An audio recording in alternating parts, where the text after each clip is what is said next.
За дараагийн баримтыг уншия. Сува улсаа мөхөөсөн Абамбугийн хойч өрнөд далайн баруун очиж нутаглав. Тусгай аймагтай аймаг гүйцэтгэгч нь Ашнаа овог Хүнүүгийн өөр угсаа болох магадaltaа. Түрэг уул нь Финляндийн ирлиц хуу болно гэсэн байна.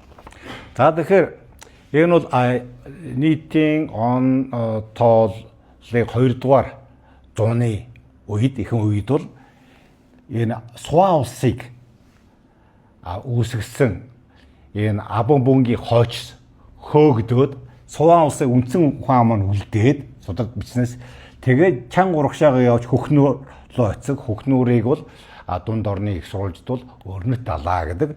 Хөхнөөрийн баруунд очиод за дараад нь энэ тодорхой хугацааны дараа Финляндийн ирлиз болно гэдэг нь Финлянд гэдэг нь өнөөдрийн Гансү мужид хот байгаа. Энэ хавьдаа эднээс бол энэ нутгийн хүмүүстэй бол холилдсон хүмүүс байна гэдэг бол их сурвалжаас бол тэгж ойлгож болно энэ ч. За ингээд цөмөрөө дараагийнхаа самбар руу орцгоё.